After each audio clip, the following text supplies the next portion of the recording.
Hello, Mapper Professional. You are just the person I want to talk to. I want to present a new offering from SandScript Software. We are the home of Mapper innovation. For example, we have a tool to put your Mapper on your mobile phone. We have tools that allow Mapper to call any API on the internet. We have tools that allow you to code great-looking end-user screens in Angular and .NET, or in plain old Coolice HTML and JavaScript. We can create mobile apps for you, where Mapper is your back-end database, and we can help you migrate easily from your Mapper mainframe to a Windows Mapper server. And we can even put your Mapper into the cloud. But we don't want to neglect modernizing the native user interface. Nope, not that one. No, not that one either. But it is one that Mapper has had for a long time. I am talking about Mapper GUI. I know you might be thinking that the time for Mapper GUI has passed, but we at SandScript can assure you that Mapper GUI not only has a place in your development, but it can and will be your leading user interface. Why, you ask? Because now, with Mapper Key, your team does not have to learn all the ins and outs of Mapper GUI, and they can build screens in just minutes. This means that all your back-end screens, and perhaps your front-end screens as well, can be created at very low cost. You can also use Mapper GUI for prototyping before you move forward with more time-consuming and modern screen design. Key software is an IDE, an integrated development environment for Mapper. You can literally point and click your way to designing the entire user interface. You can let your team do what it does best, code Mapper business logic. And you can leave the hard part of GUI design to Key, while your team does the fun part, designing beautiful, enhanced, and useful screens with no more than a mouse. Let's get started, shall we?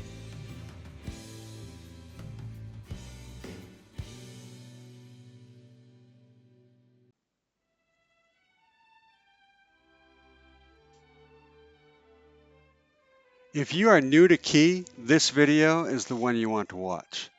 If you just want a refresher on basic screen building with Key, this video is for you as well. Please feel free to skip forward, backward, and pause as suits your needs. This video will have subtitles by the time you are watching that will definitely help you out. Now let's go. Please look at the screen and note that the main color is gray. In Key, we have a concept of color pairings, whereby there is a main background color that is paired with a pop-up background color. This applies to Key itself, but also to any screen built with Key. The end user may change the color pairing at any time. I have just now selected the color pair blue and dark blue. Once again, this is not just for Key itself, but for the screens that you're building. Your users will be able to change the color after the screen has already been built, and they can pick the color pair that they like best. Now, any colors that you use beyond those two, those are not changed by the user. It's just the main colors, the main background color and the main pop-up color. Now here we're going to draw our first object, which is a text object. You can see that the parameters pole has the radio button set to text. Now as I drew that, I can see that I made it a little too tall. So I'm going to make it the minimum height that will contain that font. Key won't let me make it smaller than it should be. And now I'm going to demonstrate how, using the parameters pole, I can change a parameter, in this case the text that is in the text box.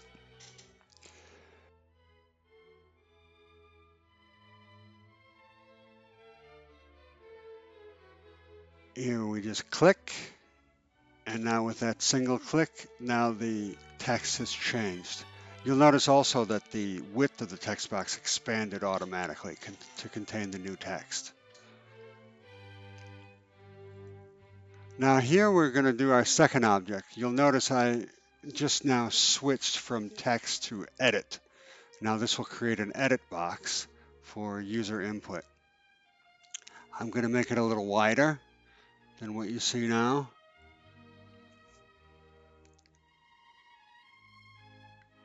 And then I'm going to move it.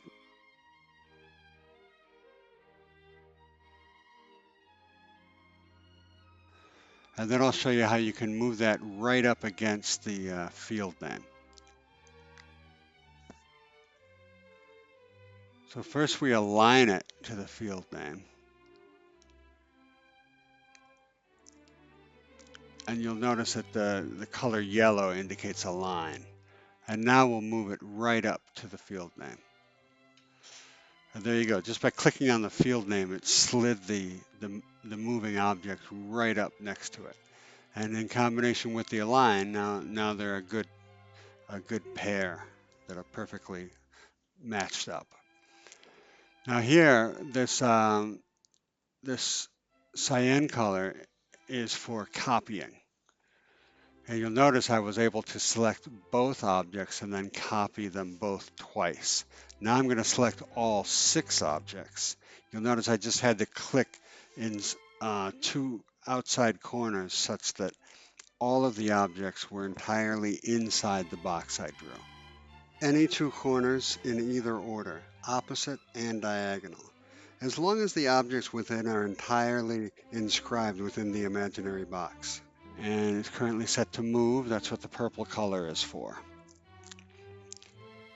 And there, you can move all those objects all at once.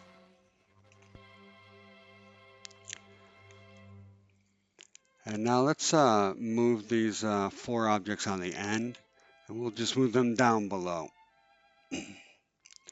Oops, that was a pretty bad click. If you draw 2 objects pretty much on top of each other, the older object will disappear. But we can undo our mistake just by clicking the undo icon in the upper right there. And now I'm going to show you with this click, yep, I just aligned all 4 exactly. Their left edge is now exactly the same as the left edge of the upper object that I clicked on.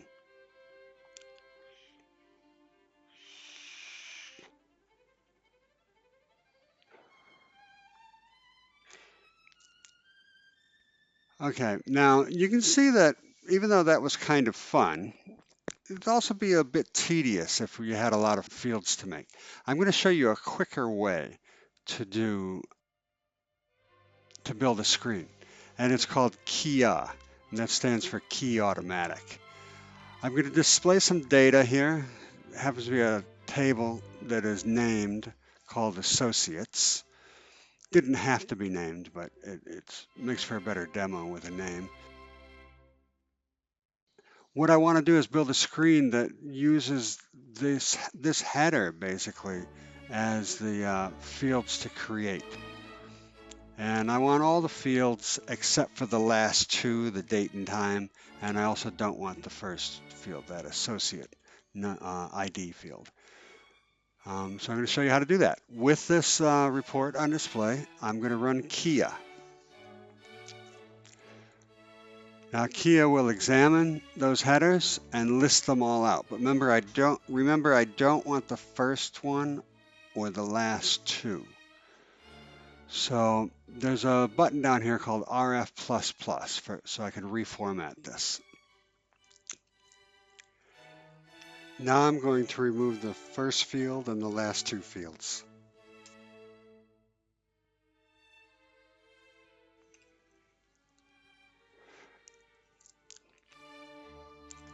Okay, we submit that, and when we come back to KIA, you'll see those 2 fields have been those 3 fields have been removed. Okay, now I like them all as edit boxes except for the state field. I actually want that to be a drop-down combo box. So I just double-clicked on that field, and now I'm clicking on combo box. and clicking submit. Now you can see they're all set to be edit boxes except for the state, which is a combo box. Now before we go to key, because starting key takes a few seconds, I want to just preview what I'm going to get. And so I click the preview button. Now you can see it did a lot of work for us, but what I don't like here is all of this empty space inside my little box. And all I have to do, and you should come and play with this yourself. You can actually have a lot of fun with this. But just to speed along, I'm going to change the column width to 55% instead of 20%. And now you can see that all of the fields fit really nicely inside that box. That box is no longer larger than it needs to be. And we're ready to go to key. The column width that was changed to 55% is really setting the max width of the background box. Awesome. So now we see something that looks just like our preview. We can see now what I was talking about with the light blue and the dark blue. One thing I do want to mention is that with that dim key splash background, that light blue actually looks a little darker than it will be in the final product. The final product will not have a key in it.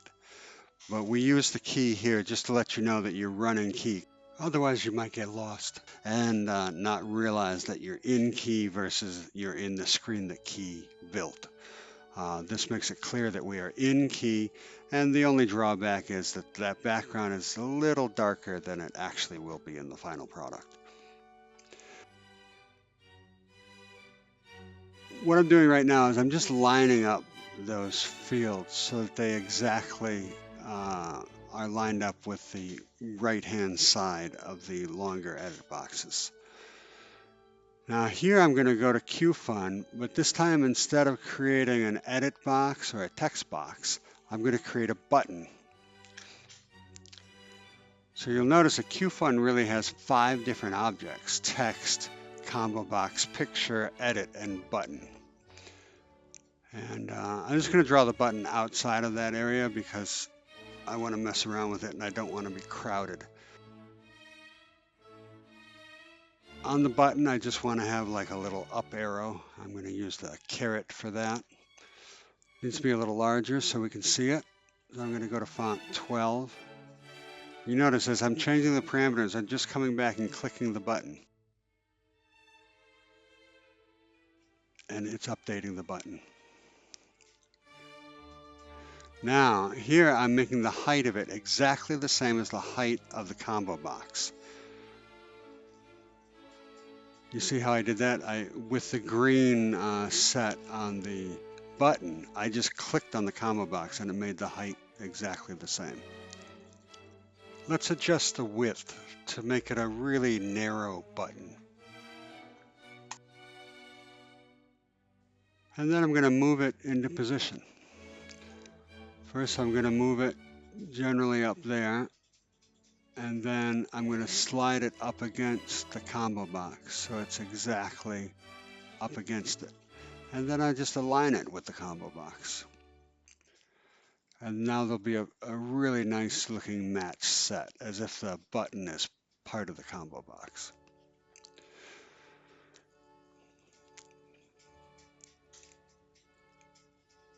Okay, there's one last thing we have to do. Notice that the dark blue color is what's behind that button. And this is where we're going to switch from main to pop-up color. And this will prevent the button from having kind of a halo of light blue around it. Now it'll sit really nicely in that dark blue box.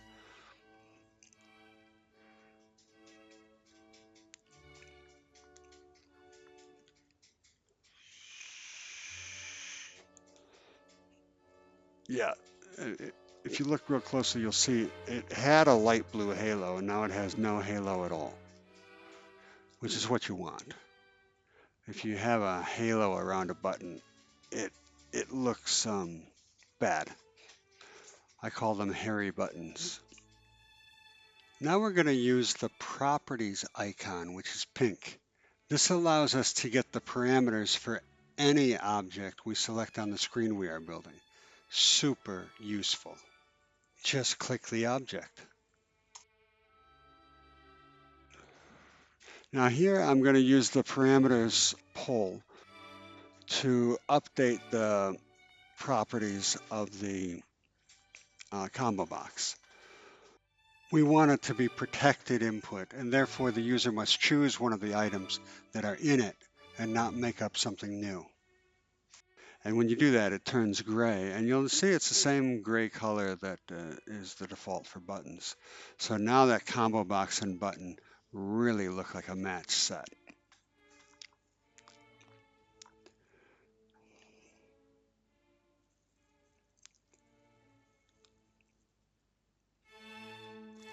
Okay, so if you click on one of these icons in the upper right, an additional click on it will allow you to select the background object. Background objects are a little special. You can't really click on them directly because they are background objects. In order to get a hold of one, you just click the icon multiple times to cycle through the background objects one at a time. Here I'm going through a little extra work here just so that I can get a dark line, basically, a separator line between the input fields and what I'm going to put below, which is going to be a fancy green button when we're all done. Watch and see how I create a fancy button. It's actually a text box, but it's going to use the I option.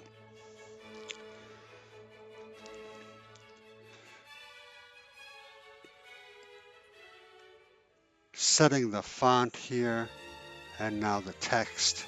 This is the text that goes on the button. And the first iteration may not be correct. I'm sure it won't be correct.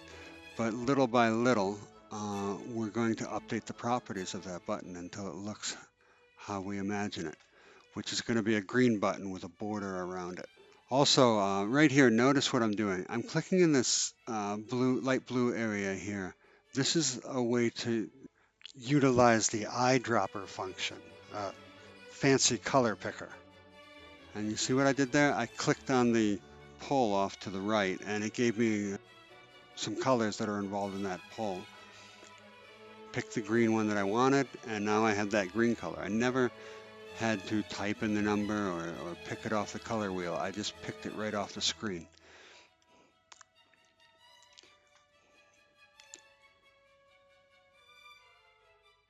Little by little, we're making the button look how we had it in our mind's eye.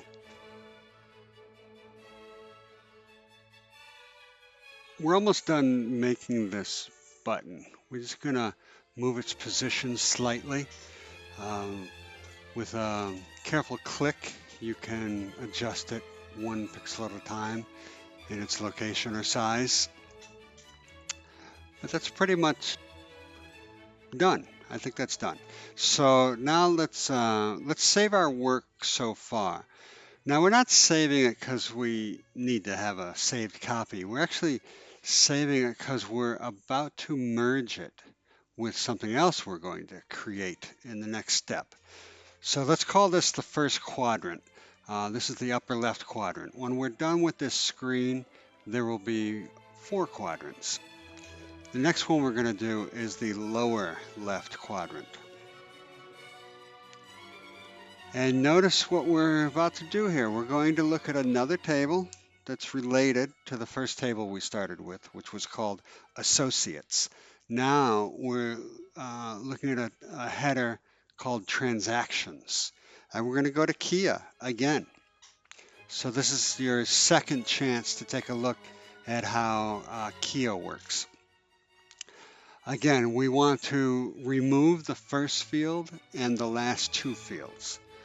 It's identical to what we did before. The only difference is the fields we're keeping, there's only 3 of them, and they have to do with transactions.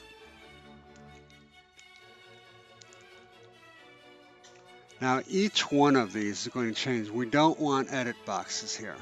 The first one is going to be a combo box. You're familiar with that already. The second one, though, is going to be something new. It's called a slider. This is your first chance to see what a slider is. It's for numeric input. And then date. We have a date control that comes with key, and we're going to use QDate for the date. So you see it's QFun, QSlider, QDate. Preview it. And I'm going to say that already looks the way we want it. So now we're going to take that into key.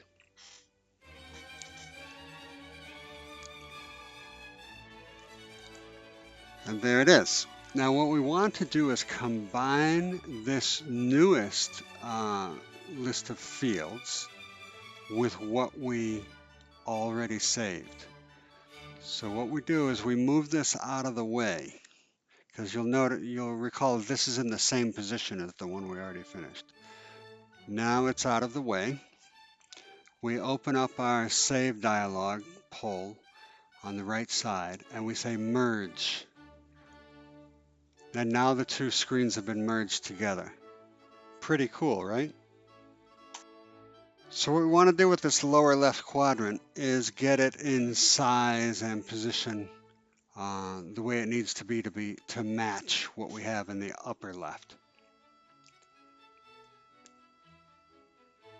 And a careful click, and we can slide this lower background object plus all of its contents right up to the upper background object.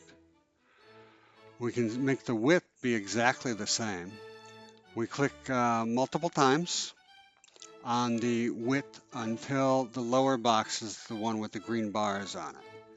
Then we click the upper box, and it'll be set to exactly the same width. Just like that. No careful clicking needed for that. Just have to make it basically copying the width from one object to another. Now we are going to think about the height. We're actually drawing buttons down at the bottom using another function called QButtons. And the only reason we're doing that, though, is as a placeholder so that we know how tall to make this background object for the lower left quadrant. We don't want it to be, we want to take up as much real estate as we can without overwriting buttons that might be at the bottom. Okay, now we have to make a little adjustments. Remember the properties, the pink icon? We're going to look at the properties of each of our objects as it came in by default from Kia. And we're going to change the defaults just in some cases slightly, in some cases a lot. In this case, the drop-down box, we want it to be protected. And we also want the eye option, for example, so that it takes off. It's what I call a hot input object. And so when the value changes, it will come off of the IMP and you can do some processing. Okay, now we're going to change the slider. Now I realize this is the first time you've seen a slider. We're going from integer to floating point. With floating point, we're going to set it to like it's dollars and cents. So we're going to go 7 for the total size, and then 2 decimal points, of course, because it's currency. And there's our interval is 1 penny. Our minimum value is 1 penny, and our maximum value is $1 short of 10,000. And here, we're just changing the color of that kind of piano scroll at the bottom. Instead of being the default, which is the main color, we're changing it to the pop-up color so it matches the background. And there it is. We've updated it. We also made it hot so that when the value changes, the processing will continue in the program. Now here's where we're making the biggest change. we're going to change this date control from a simple date input to have a calendar as well. We're setting the minimum value to what's called like 2 years before today. And the maximum value is 0 days forward from today. We're also going to set the background color, again, to be the pop-up color.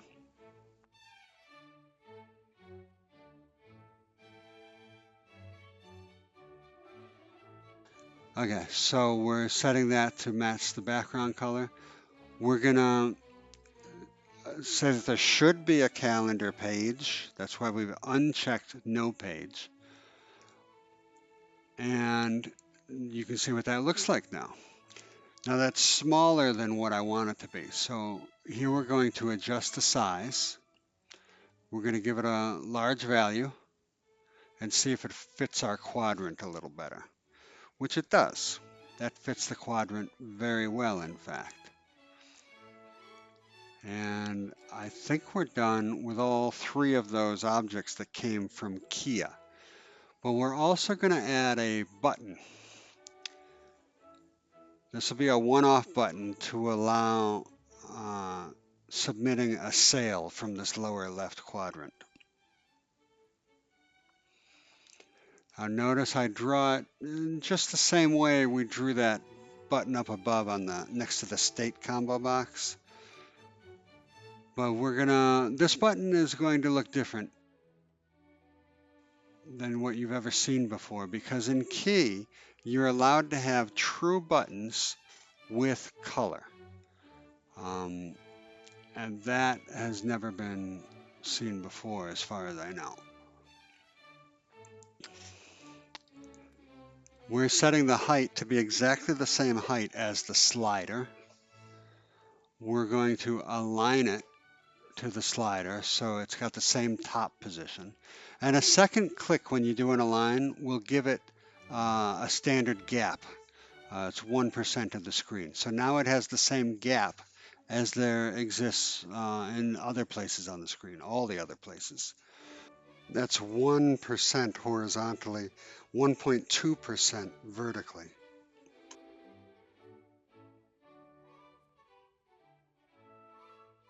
A little wider. And then we can start working on this colored button.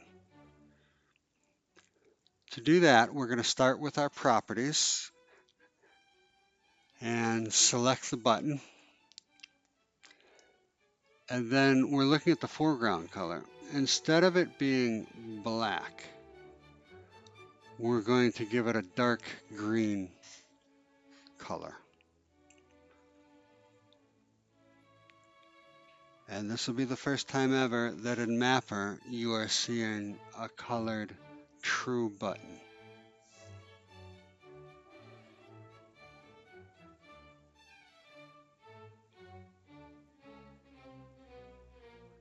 And let's save. Now that we've finished our second quadrant, we'll save this. Don't really need to save it. I should mention that if you exit Key and come back, or if your power goes out, it's always saving. But here, because I did save it, I can go back and forth and show you how this save dialog works. Let me just reiterate, if you were to stop for the day and come back to Key, it will always present you with what your user ID, was last working on. Here we're using the cyan copy icon in order to copy our background object. So you see we've made an exact duplicate of the lower left and put it in the lower right. Next thing we want to do is size and position it the way we want it.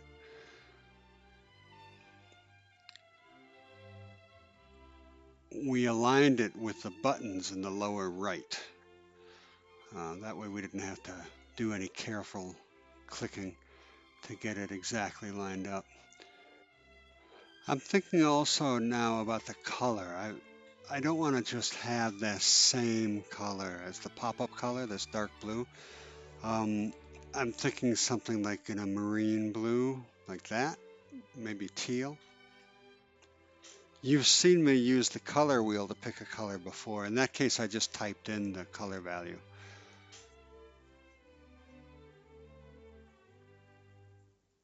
And there, I set the width by clicking past the other background object. And that made it the width slide up without overlapping the background object that was already there. Now I'm setting the height to the upper window after having copied the lower teal window. And to move it into position, I can just slide it right down by clicking the lower object. And that made them crash into each other. And you can see everything lines up very nicely without having to do any careful clicks. I was able to copy sizes and slide objects into other objects and align. And just with those tools alone, I was able to get these windows to be correctly sized. Now in the upper right-hand quadrant, you can see we're building a list box using QList. You will come to see that QList is a lot more than just a simple list box. More on that in a moment. Right now I've just aligned it with the edit box on the left side, and now I'm copying an existing text box just to save some time. Notice how as we go along we use the properties, the pink icon, more and more. Here we're just changing the text that's in our text box. This list box will have a list of associates, so we'll give it a proper title.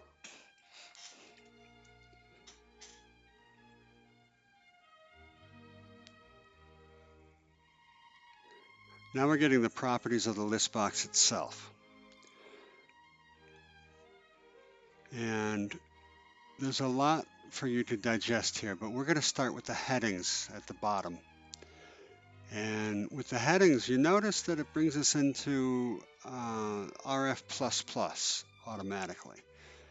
And in here, we can pick and size the fields we want. The sizes and the names of the fields and so forth do not have to be an exact match for our database. We could have additional fields, we could remove fields, and we certainly want to resize some of the fields. For example, address fields have to be pretty wide in the database, but they don't have to be so wide on the screen. It's fine to truncate them there. So, and we can save a lot of space and get a lot more useful information if we do so. And using RF++ like this, we can set our header for our list box exactly the way we want it. And we can do it without writing a single line of code. Key allows us to have full control over our list box while we're designing our screen.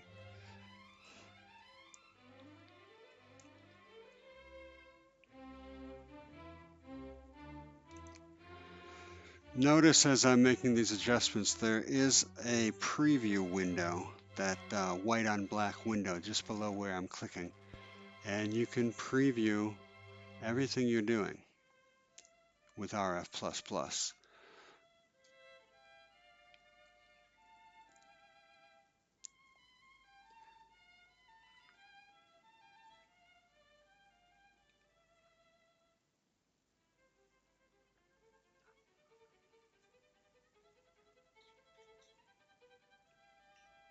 Okay, now we can even scroll that preview window to the right and make those address fields a more digestible size of 20, and we'll make them both 20.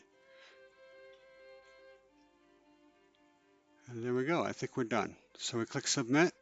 Now notice the headings box at the bottom.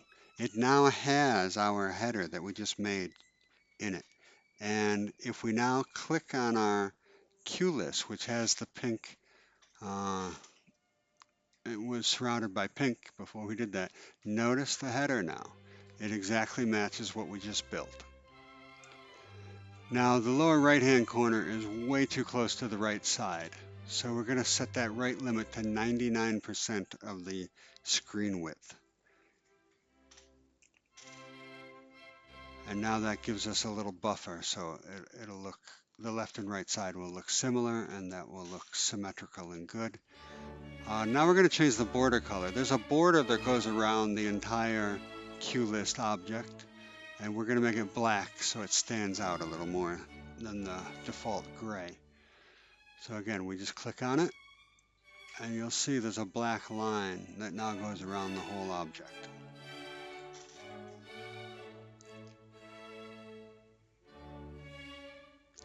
And that's it. I think we're done with our third quadrant. Now we're going to work on the fourth quadrant. We have another object called QChart. In this demo, I think we're going to go through about 6 of the 8 different objects that come with key. And QChart is one of them. We're setting the height of our chart. The charts are always 4 by 3, so you really just set the height, and the width is calculated based on that. Now we're going to center it inside of our teal window. Notice though that we can't even read the labels really, and that light blue color doesn't match the teal. So we're going to fix both of those things right now.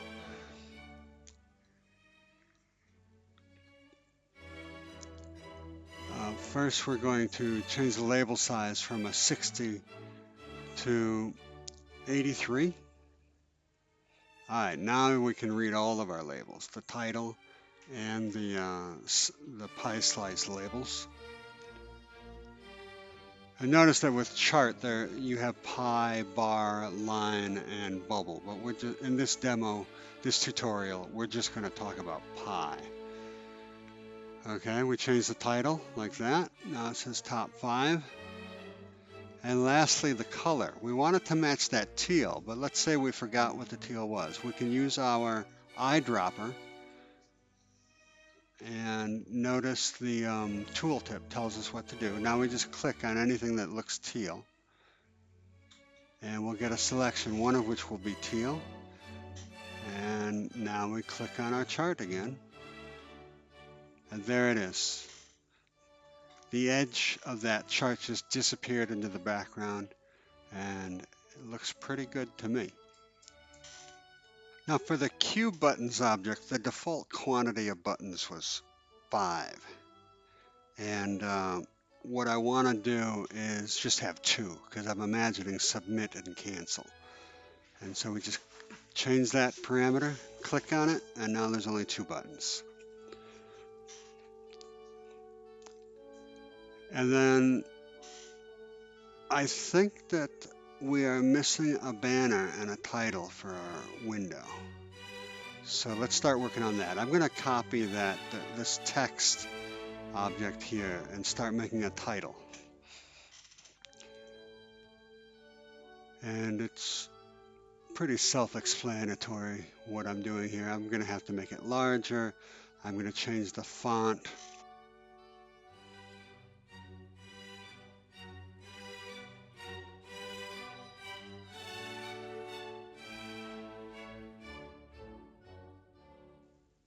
So we're gonna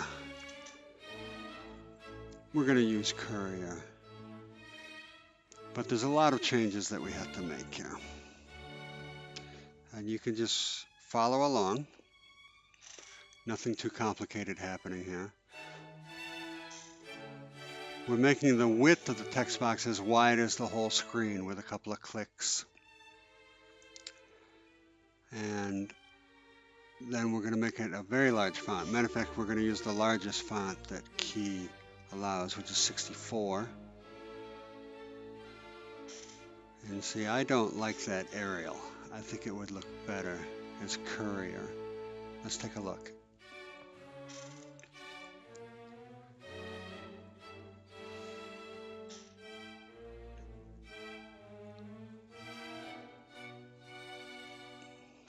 and now it's centered.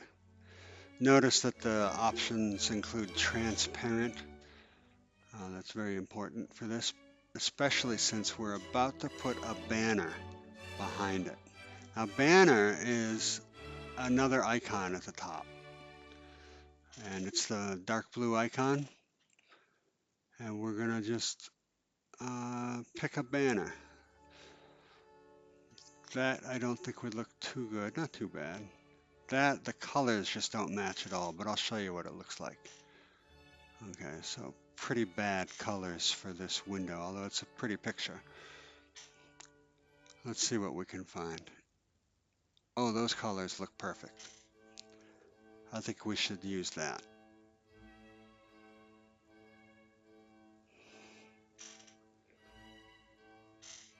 And there we go. Banner done. Now we'll save our third save. And this has both the right two quadrants finished on it. And now we can just click and go through the history of what we've done. That was after the first quadrant, the second quadrant, and now all four quadrants.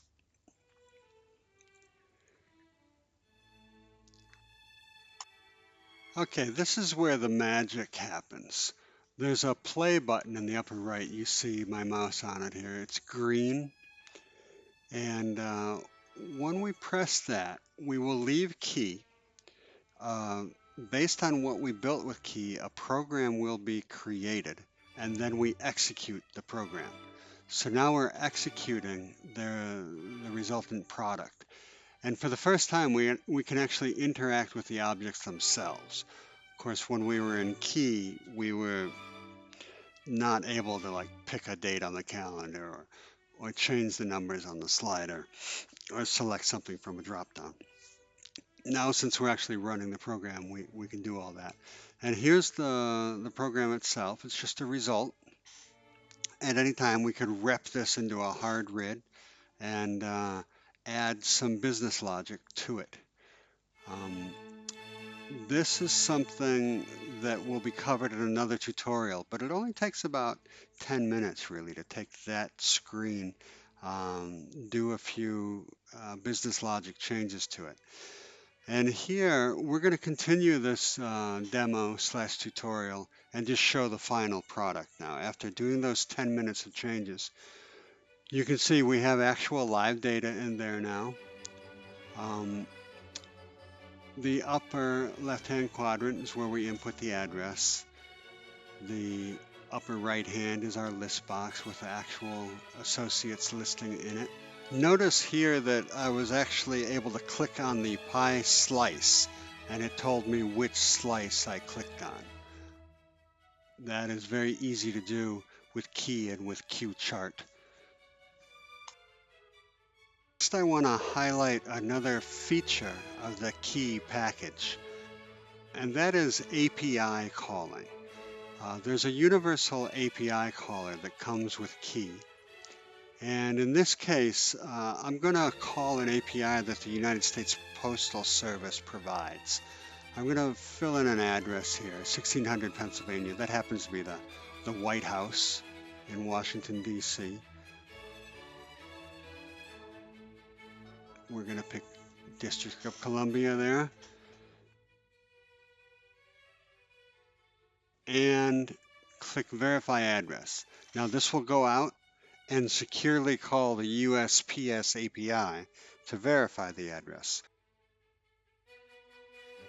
Notice that it went out, it discovered that address and corrected it in all of its particulars according to the post office.